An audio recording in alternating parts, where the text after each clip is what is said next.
Bonjour à vous, camarades. Pouvez-vous d'abord vous présenter? Je t'en prie. Bonjour, moi c'est Cécile. Je suis danseuse de flamenco, je suis aussi chorégraphe et pédagogue. Je suis à la CGT Spectacle, au SFA, et à la CIP Bretagne depuis assez longtemps. Et donc voilà, je me suis présentée. D'accord. La CIP Bretagne? Alors la CIP, c'est la coordination des intermittents et précaires de Bretagne. D'accord.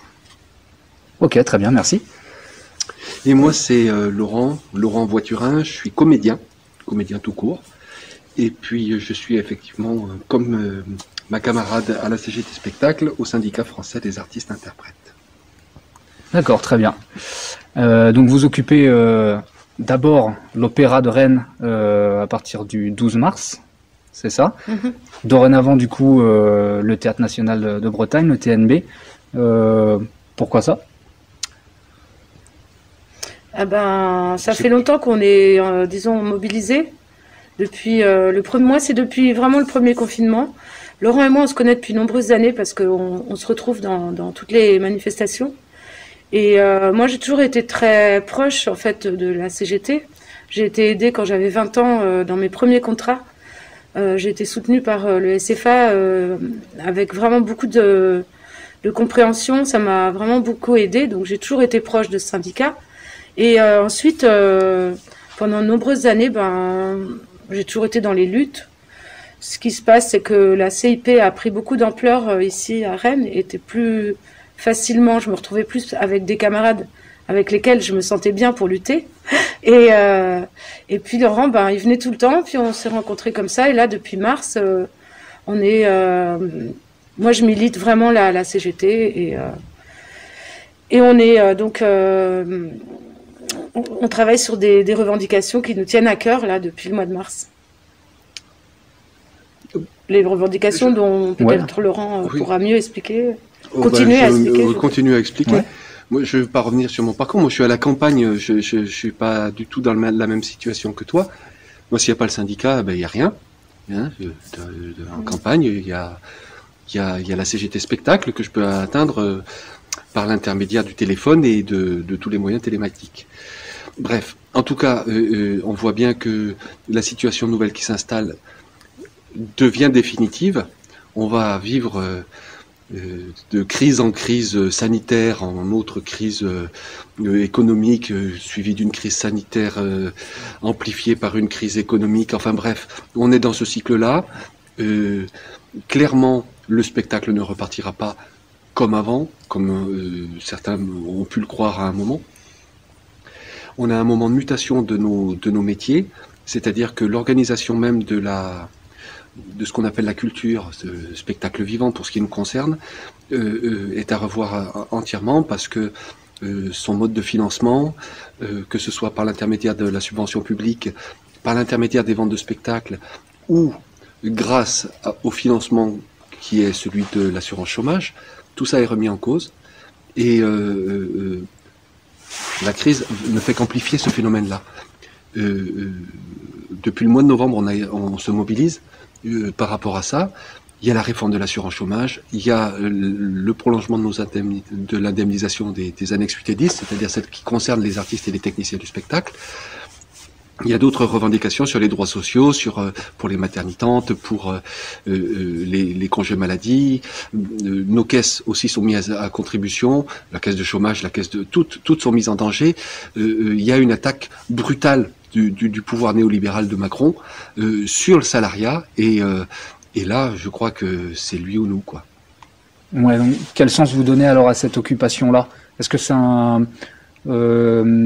quelque chose pour donner de la visibilité simplement? Est-ce qu'il y a une volonté de bloquer la culture? Mais bon, aujourd'hui, c'est peut-être pas vous qui bloquez la culture en étant en grève, puisque avec la situation actuelle, elle est bloquée de fait par les décisions du gouvernement. Est-ce qu'il y a un sens particulier à cette occupation et peut-être aux occupations qu'il y a un petit peu partout en France de théâtre et d'opéra? Ouais, en fait, il y aurait moyen de bloquer si Toutes les personnes qui travaillent dans l'audiovisuel, à la télévision, etc., arrêter de travailler, ça bloquerait pas mal. Et les gens qui travaillent actuellement, qui sont dans le secteur subventionné ou à TF1, etc., enfin, je sais pas, s'ils arrêtaient de travailler, ben, ça bloquerait, hein, ça c'est sûr. Donc ça permettrait d'aller plus loin que d'une simple visibilité.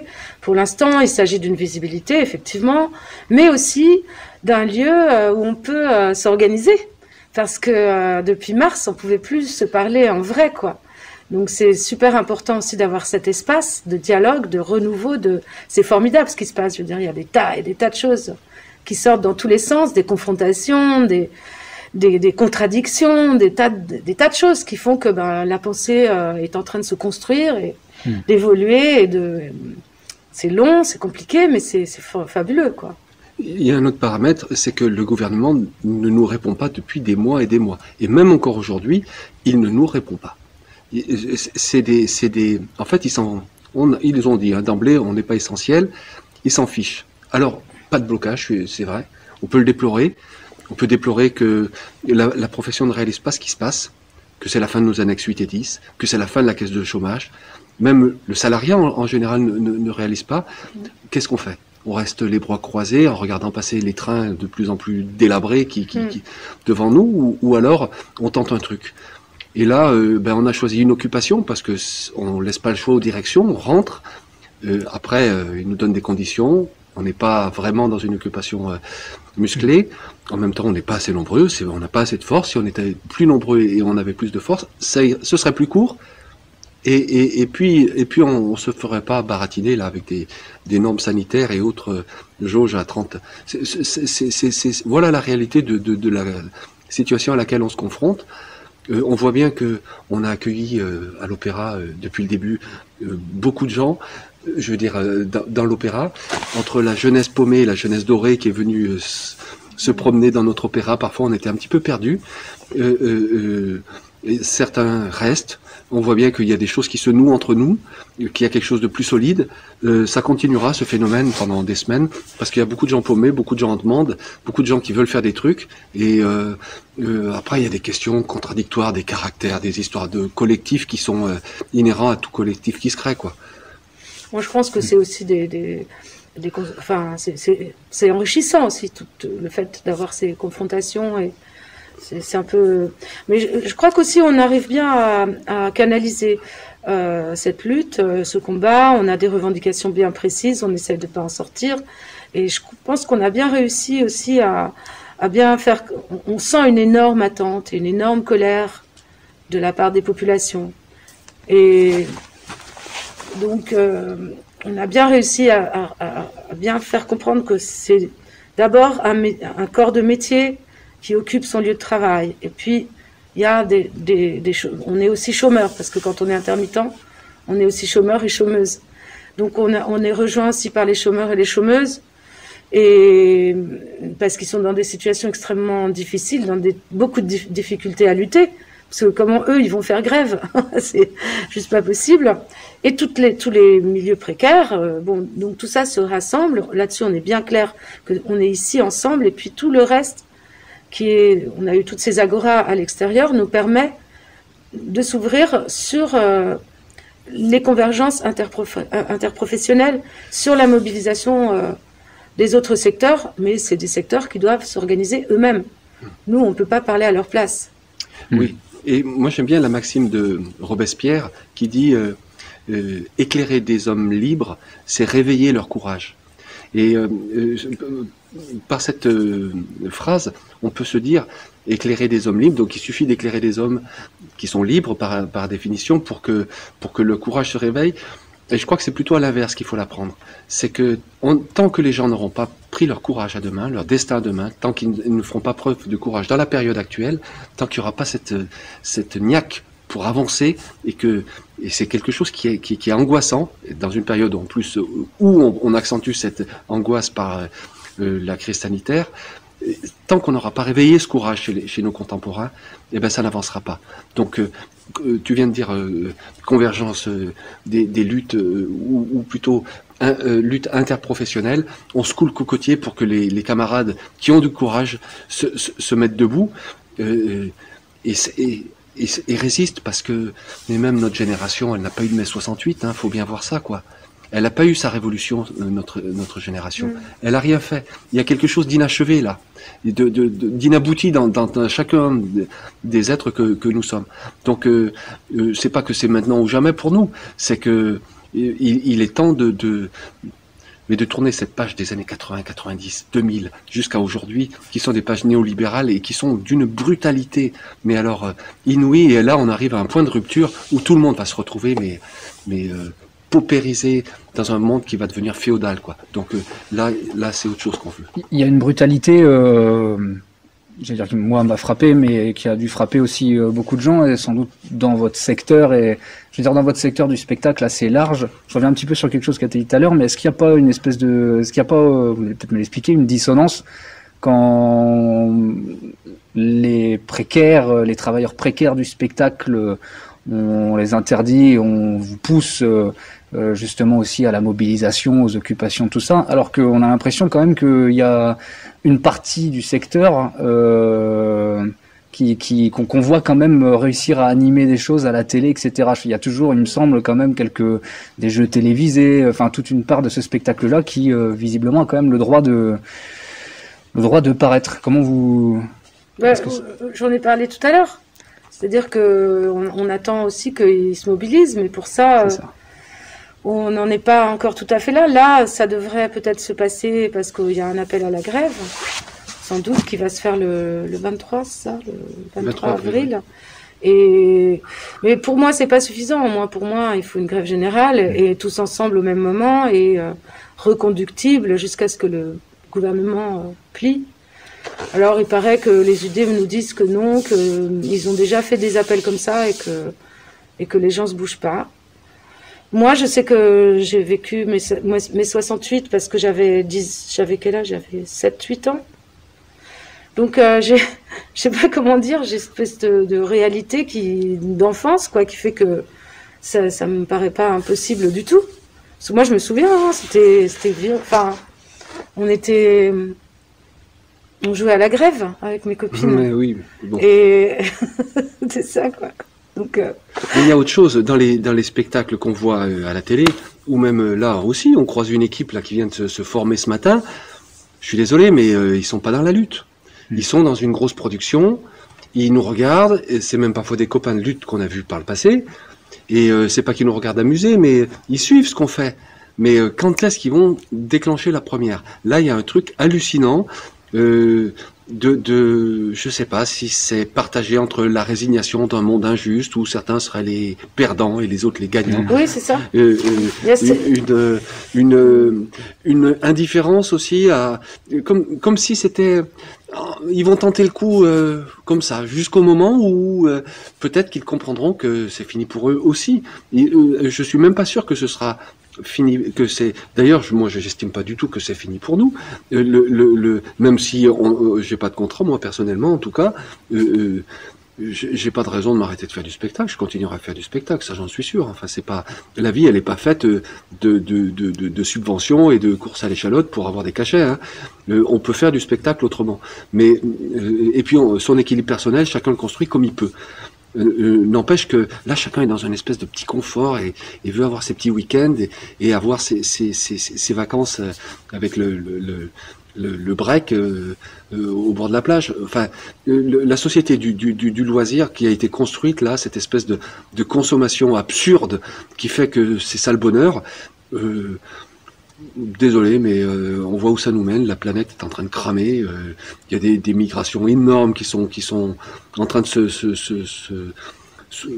produire parce que les gens peuvent plus vivre là où ils. Enfin, là, l'humanité est appelée à transcender sa nature prédatrice pour faire quelque chose de son destin. Sinon, eh ben, ça va pas être beau. Ouais, j'ai l'impression aussi que eux-mêmes, les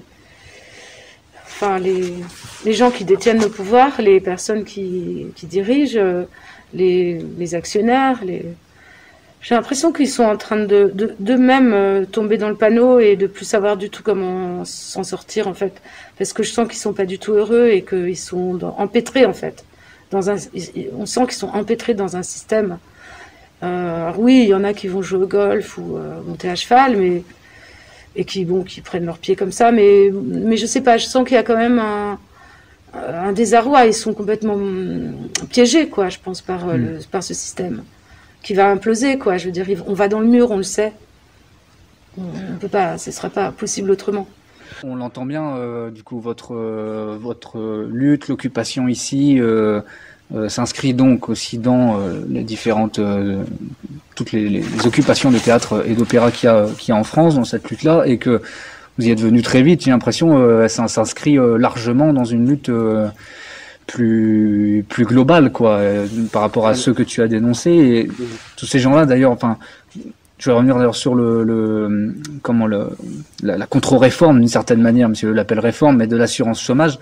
En 2019, c'est la Commission européenne que les orientations et les politiques capitalistes, antidémocratiques, supranationales sont gravées dans le marbre de ces traités. Elle a encouragé le gouvernement dans cette réforme, contre-réforme de l'assurance chômage, principalement d'ailleurs au prétexte de désendetter une soi-disant, de désendetter le système du chômage.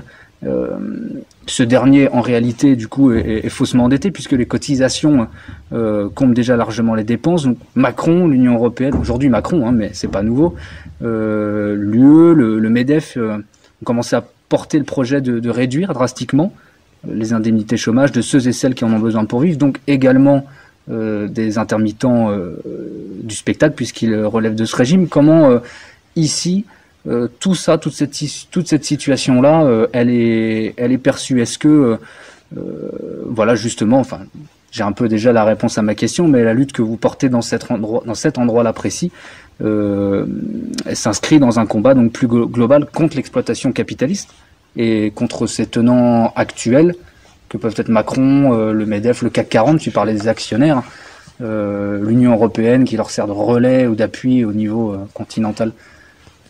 Je vais juste répondre, moi, je te laisse la parole juste après, Cécile, sur la question qui est posée. Il ne faut pas négliger la dimension de nos professions. Nos métiers sont clairement en danger. Le ministère de la Culture est un ministère qui peut être fermé du jour au lendemain. Roselyne Bachelot, c'est une marionnette, elle n'a aucun pouvoir, aucune marge de manœuvre, ni même par rapport à Castex, et Castex n'en a pas par rapport à Macron. Donc on a affaire à des interlocuteurs qui sont méprisés, qui en deviennent incompétents, qui attendent les budgets qui devraient tomber de là-haut, Eux-mêmes sont dans cette situation-là, et quand on leur pose des questions, ils sont incapables d'y répondre parce qu'ils n'ont pas de marge de manœuvre. Mais c'est pas eux le problème, hein. Eux, ils ont leur traitement à la fin du mois, c'est pas la question. La question, elle est que notre ministère, nos professions sont véritablement menacées. Si on pouvait faire du spectacle, comme on fait trop souvent là, gratuitement, mais ça les dérangera pas du tout. Là, on a encore eu un petit exemple. Hein. On va au 4 bis, on négocie avec des camarades, on veut mettre des panneaux et tout ça, et puis, je sais pas qui c'est, enfin le copain parle avec eux, je sais pas qui c'est qu'il a eu comme interlocuteur, ils veulent bien qu'on mette des affichages, mais faut pas qu'il y ait le logo CGT, faut pas qu'il y ait le logo sur nos affiches, et puis il veut savoir le contenu des c'est-à-dire que ça le dérangerait pas du tout qu'on aille faire l'animation dans son truc. Alors vraiment, mais ça le dérangerait pas. Par contre, nos revendications, non, s'il vous plaît, mettez-les ailleurs. Nos revendications, elles sont pour nos métiers. Il faut que nos métiers soient reconnus comme des métiers. Le fait de dire qu'on n'est pas essentiel, dans la tête de gens comme Jean Castex, c'est qu'on produit pas. On produit pas pour eux. On produit pas de valeur, on produit pas de fric. Et pourtant, le PIB, tout ça, il nous explique qu'on est supérieur à l'industrie automobile. Mais c'est pas nos salaires, c'est aussi l'hôtellerie autour, c'est aussi tout ce qui... Je veux dire, les artistes eux-mêmes, si on pouvait les faire bosser gratuitement, pas de problème. Un monde d'amateurs et puis une élite bien dotée. Voilà leur plan. pour toute la société, hein, mais dans la société, pour les métiers du spectacle, il y a danger. Donc là, c'est pour ça qu'occuper des lieux de culture, ça a du sens.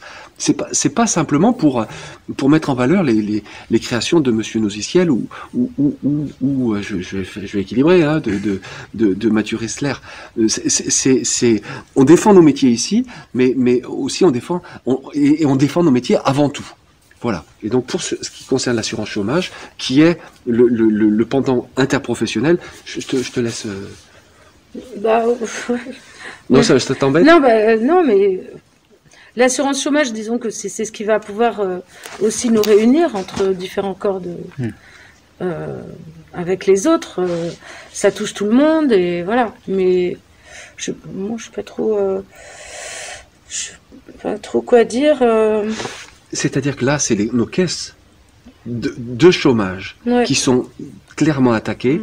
D'une part, en les rendant détestables avec des allocations minables, les gens ne viendront même plus parce qu'ils préféreront travailler au noir, se démerder pour aller chercher de l'argent ailleurs parce que ce sera trop compliqué pour en avoir par là. Donc il va y avoir une espèce de rejet alors que ces trucs-là sont justement là pour leur permettre entre deux emplois de continuer de pouvoir organiser leur petite vie, remplir leur casserole, hein, grosso modo. Et puis d'autre part, ce sera géré par le Parlement qui, en bon père de famille, comme chacun sait, fera des restrictions, des coupes, dira ben non, là on n'a pas assez d'argent pour vous. Voilà, et on va avoir des discours à la con comme ça, avec le plus généreux, le plus bienveillant, et ce sera absurde. Ce sera absurde. Les caisses de cotisation sociale, c'est nos caisses de salaire, mais nos caisses de salaire, c'est la caisse de ce qui est produit. C'est justement cette richesse que nous produisons, artistes, techniciens du spectacle ou tout autre métier.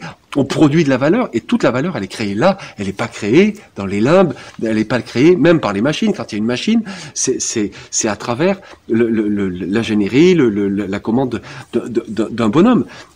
Faut pas négliger l'aspect énergétique de la chose, mais qui nous arrive dans la figure, et c'est bien ça qui nous arrive dans la figure. C'est ça le gros truc qui nous arrive dans la figure. C'est la transition énergétique. Mais n'empêche que toute la valeur qui est produite, elle est produite par des gens. Et c'est cette valeur-là que le capitalisme est en train de prendre totalement en disant c'est à moi, c'est à moi, c'est à moi. Ouais.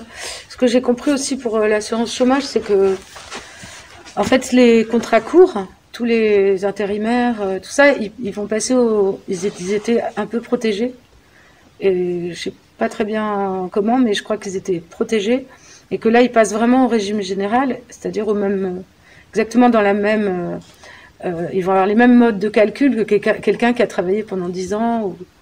Et du coup, il va avoir des allocations beaucoup plus basses. Et après, en 2022, il restera plus que dans les contrats courts, les annexes 8 et 10, c'est-à-dire le spectacle et les techniciens du spectacle. Et donc, ce sera très facile pour le MEDEF de dire, vous voyez, j'ai compris que c'était très facile à ce moment-là pour le MEDEF de les dénoncer. De dire on n'en a pas besoin, vous voyez, ça sert à rien et puis, ça va très bien pour les intérimaires, donc on fait pareil. Je sais pas. Puis il y aura le rapport Goron qui aura fait des catégories dans nos professions, l'audiovisuel, les chanteurs lyriques, le théâtre subventionné, en disant voilà, ceux-là ils arrivent à retrouver leurs heures, on aménage comme ça, puis ceux-là ils n'ont pas trouvé leurs heures du tout, donc on va aménager comme ça, et donc les annexes 8 et 10 qui concernent toutes nos professions du spectacle, techniciens et artistes, eh bien elles seront divisées en de multiples petits alinéas. Ça veut dire que impossible de se mobiliser, ça veut dire que ce sera arbitraire, selon que on sera bien vu par un tel, on sera dans telle filière, et mal vu par un tel, eh ben on sera pas dans la bonne filière. Alors là, c'est la catastrophe pour nous. Après, il y a plein de petites choses. Par exemple, les cotisations patronales, elles sont passées à la CSG. C'est-à-dire que c'est un impôt qui dépend de l'État et plus des caisses de cotisation. Ça, c'est des choses qui sont passées, voilà. Puis que ça fait des années qu'on se dit, il faudrait qu'on leur redemande, qu'on reconquiert ce droit-là. C'est-à-dire qu'on est en train d'essayer on se fait bouffer par petites miettes, quoi, par petits bouts comme ça, et ça, c'est épouvantable parce qu'il faut vraiment se battre pour récupérer des droits, reconquérir des droits qu'on est en train de perdre. Et puis donc, alors qu'on devrait en reconquérir encore des nouveaux, et puis il va y avoir les retraites. Hein, les retraites, on est vite parti aussi des retraites là. Il y a eu une grosse mobilisation qui s'est perdu dans le confinement et ouais. Bah oui, mais le confinement, le gouvernement, il appelle pas au courage. Il fait peur, il appelle plutôt les gens ont peur plutôt que d'être courageux. Je veux dire, on peut très bien, on saurait. Moi, je pense qu'on est capable de beaucoup mieux la gérer cette crise. Il y a des gens capables, beaucoup de gens capables de gérer cette crise. Quand on dit ce gouvernement, ça doit pas être facile pour eux, faut les comprendre. Non, moi ça, je suis pas d'accord. Mais vraiment pas. C'est pas compliqué de mettre l'argent au service des populations, dans le service public, de doubler. C'est scandaleux ce qui se passe. Vraiment, C'est-à-dire que Macron, il est au service des banques, il est au service de ses rentiers. De ce côté-là, il n'a pas reculé d'un pouce, et tout le reste, ça vient après. Donc c'est mal géré, c'est mal organisé. Enfin, il s'en fout. Il s'en fout. C'est Gaël Giraud qui disait ça, l'économiste, qui est quand même pas un grand révolutionnaire, mais il disait, mais en fait, on va vers un autre confinement. Il le sait, tout le monde le sait, mais là il essaie de gérer sa cote de popularité en se disant qu'avec le vaccin ça va passer. Enfin, il est dans des calculs complètement débiles. On fait pas ça à nos enfants. Le pays, il est géré par un inconséquent là. Véritablement. En plus, ça coûte plus cher, à mon avis, pour finir, que de vraiment fermer. Moi, je serais pour faire un vrai confinement avec des milices de gens qui viennent ravitailler les gens et puis qu'on s'isole vraiment un moment, parce qu'il faut être conscient qu'une pandémie, c'est une pandémie, quoi. Et puis après, ça se gère de façon collective.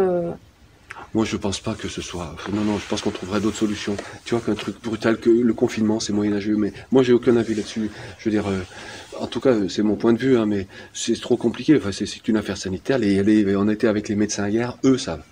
Eux sauraient faire. Oui, c'est vrai. Ils savent sûrement mieux faire, mais je pense qu'il y a des pays où ils l'ont fait et où ça a fonctionné.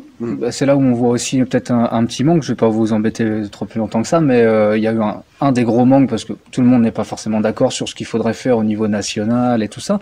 Il y a des gens qui savent mieux que d'autres, il y a des secteurs de métier, mais au fond, il y a quelque chose qui a gravement manqué, c'est que, pas étonnamment, mais le gouvernement n'a à aucun moment dialogué, ne serait-ce même s'il faut qu'il y ait à un moment donné quand même des décisions dans ce genre de situation qui soient prises, le gouvernement à aucun moment n'a dialogué, ne serait-ce qu'avec le monde du travail, avec les gens qui savent dans leur métier, qui auraient su dans leur métier comment adapter telle ou telle situation par rapport au protocole sanitaire et tout ça. Il n'y a jamais eu de dialogue, il n'y a eu aucun débat démocratique, ne serait-ce que la moindre échelle. Et de dialogue de proximité, parce qu'en fonction de chaque endroit, ça change.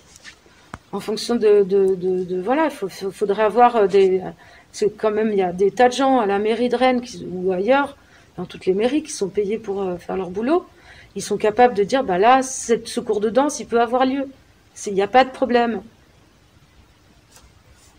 Non, ils s'en foutent. Ils vont pas étudier les choses sur le terrain. C'est pas important. C'est des décisions qui se prennent, voilà, dans le. Mais oui. C'est ça. Bon, on va y arriver parce qu'on a des propositions très intéressantes, comme Ouvrir l'horizon, qui est un projet donc justement de rallier une économie pour faire des salaires directs aux gens aux acteurs culturels, quoi. Et là, on travaille. Ils ont fait ça dans les Pays de la Loire. Ils ont réussi à obtenir des budgets assez importants. C'est ça, et qui ont même doublé, je pense. Qui ont doublé, oui. Enfin, c'est des camarades qui ont initié le truc, et puis après, il y a plein de gens qui sont venus s'agglomérer à l'action. Ça a permis de salarier 300 artistes et techniciens du spectacle l'été dernier.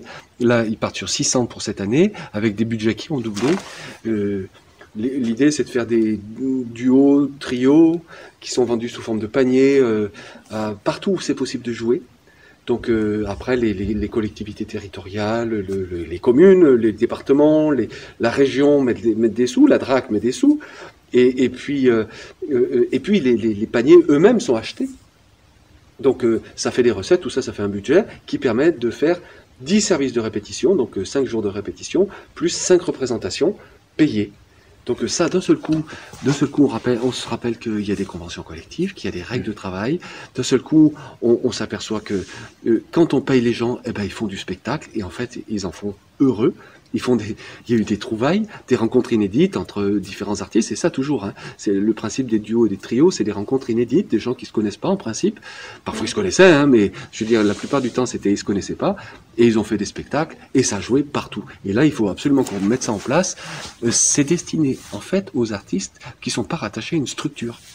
Parce que aujourd'hui, nos chers fonctionnaires et hauts fonctionnaires raisonnent en termes de structure, en termes d'entreprise.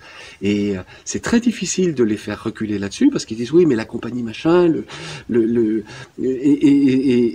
ils pensent que comme ça. Sauf que la compagnie machin, elle embauche 2 comédiens en général, et puis parfois il y en a 10 autres qui sont autour et qui sont venus là et qui apparaissent pas dans leur et c'est ces 10 autres qui nous intéressent. Donc ces 10 autres, eh ben, ils vont pouvoir rentrer dans ce dispositif selon des critères de solidarité. C'est solidarité, interdisciplinarité et puis public. Rencontre avec tous les publics. Je regarde Baptiste, puis après je tombe sur sa machine.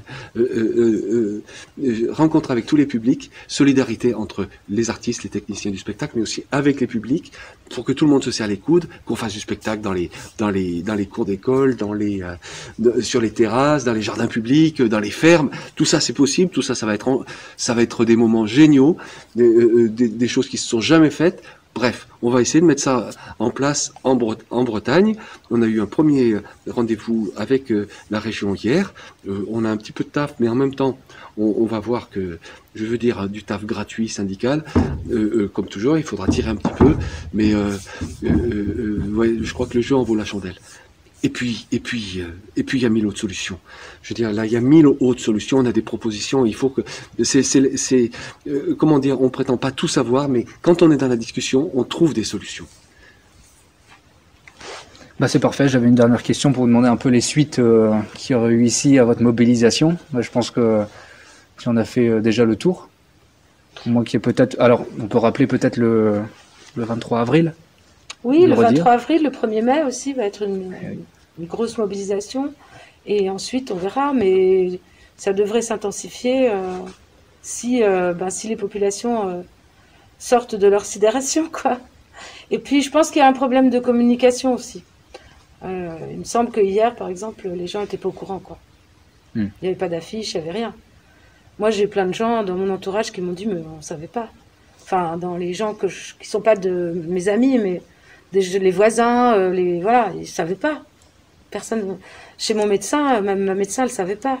L'infirmière que je vais voir là pour arrêter de fumer, elle ne savait pas. Donc il y a un problème de communication, je pense aussi. On ne peut pas deviner, si on ne sait pas. Ça va faire partie du travail à améliorer, quoi.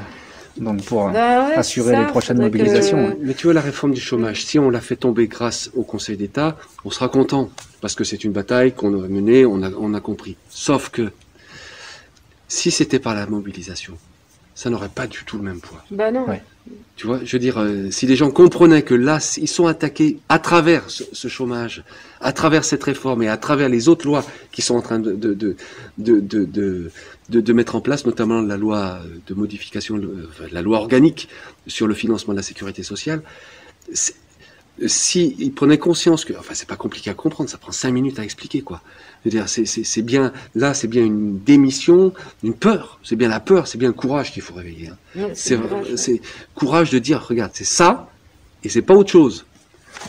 Parce que, à partir du moment où on aura compris que c'est ça, je pense que là, en face, je veux dire, Macron qui est, il reculera. Et tout Arnaud qui sont, ils reculeront.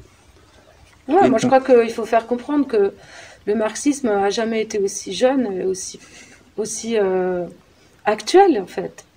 C'est le capitalisme qui est vieux comme le monde, qui a toujours existé, en fait, pratiquement, quoi. Donc, le marxisme, c'est un outil d'analyse formidable, dont il faut absolument, c'est-à-dire revenir sur la conscience des classes.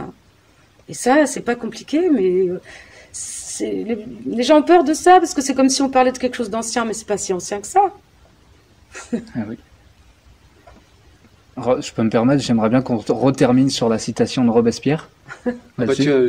J'aurais préféré que ce soit ma camarade qui termine.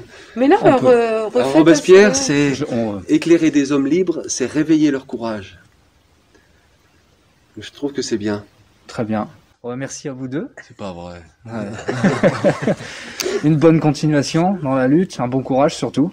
Écoute. Et puis à très vite dans les mobilisations à Rennes, très rapidement, le 23 avril, le 1er mai et la suite. Et Ok. on va essayer de construire la grève générale. Voilà. Merci à vous deux. Merci camarades.